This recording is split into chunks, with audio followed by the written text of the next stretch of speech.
देखकर सम्मान न करिए। जो धन देखकर सम्मान देते हैं या धन देखकर घर जाते हैं, उनसे संबंध बहुत दिन टिकता नहीं। बहुत बड़ा घर देखकर किसी के घर मत जाना, बहुत बड़ी गाड़ी देखकर किसी के घर मत जाना, बहुत सारा वैभव देखकर किसी के घर मत जाना। तुम्हारा परिचित दो तरह का होता है, एक बहुत धनपति, एक गरीब। दोनों के यहाँ दो दो दिन जाकर देखना। धनपति के यहाँ जो सम्मान नहीं मिला होगा, वो किसी साधारण व्यक्ति के घर में सम्मान मिल जाए। धन से, वैभव से कोई बड़ा नहीं होता, मन से बड़ा होता है। दक्ष प्रजापति ने सारी बेटियों का सम्मान करा, आदर करा, सत्कार करा, सम्मान दिया, पर माता सती का कोई सम्मान नहीं। माता सती का इसलिए सम्मान नहीं है क्योंकि शंकर के पास ना घर है, ना गाड़ी है, ना बंगला है, ना धन है, ना वैभव है।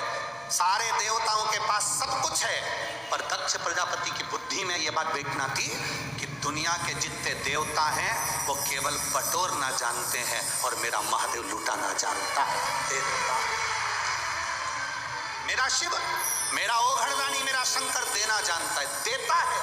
शंभु देता, लेता नहीं, देता है।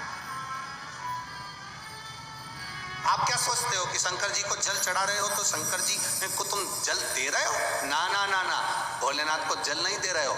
आप शंकर जी को जल चढ़ा रहे हो तो ये विश्वास मानना कि आप उस जल को शंकर जी को चढ़ा रहे हो, पर वो जल तुम्हारे लिए कितना कीमती है। वो जल जो तुम शिव जी को चढ़ाकर आचमन कर रहे हो, वो तुम्हारे लिए कितना कीमती है। वो जल, शिव जी को चढ़ा हुआ जल जो तुम घर लेकर घर में छींट रहे हो, वो तुम्हारे लिए कितना कीमती है, कितना कीमती। उस जल के महत्व को जान। दक्ष प्रजापति नहीं जाने, कुंभ ऋषि ने मांगा कुछ नहीं, पर शंकर भगवान ने बिना मांगे दिया। जो मांग कर दे वो देव है, जो बिना मांगे दे वो महादेव है। बिना मांगे देता है मेरा देवाधिदेव महादेव। किस किस को देता है मेरा महादेव? शिव महापुराण की कथा कहती है किस किस को महादेव देता है, तो कहा शंकर के मंदिर के सामने से निकलने वाले की भी झोली भर देता है। कोई उसके शिखर का दर्शन कर कर जा रहा है, उसकी भी झोली भर देता है। कोई भूल से मुख से ओम नमः शिवाय, श्री शिवाय नमस्तुभ्यम कह देता है, भूल से, तो भी उसकी झोली वो भर देता है। भूलवश कोई शिव महापुराण की कथा सुनकर जा रहा हो, शंकर भगवान की कथा का रसतत्व ग्रहण कर कर जा रहा हो, भूल से उसका दर्शन हो जाए, मेरा बाबा उसकी भी झोली भर देता है। साधारण नहीं है शिव, ओघड़दानी है शंकर, त्रिकालदर्शी, कैलाशी, अविनाशी है शिव।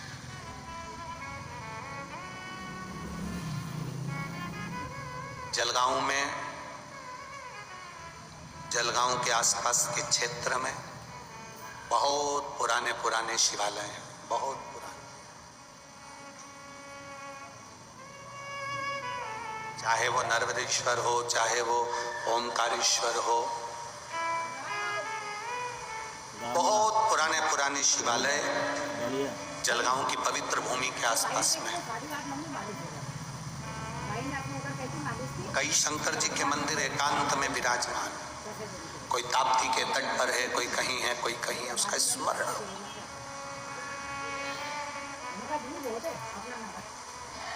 उसका स्मरण आपकी जिंदगी।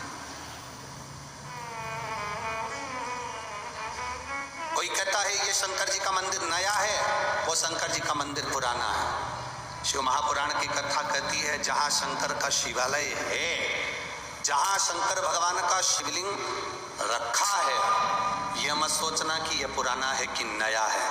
कहाँ फल ज्यादा मिलेगा ये कभी मत सोचना, क्योंकि शेर का जो बच्चा होता है वो शेर ही कहलाता है, उसको कोई लोमड़ी नहीं कह सकता।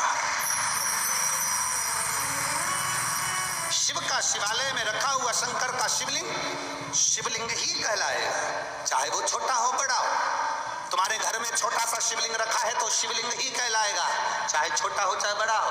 पैसे वाला चांदी का शिवलिंग रख सकता है, सोने का शिवलिंग रख सकता है, पर आपके घर में अगर कुबेरेश्वर धाम का कंकर शंकर भी रखा है तो शिवलिंग ही कहलाएगा।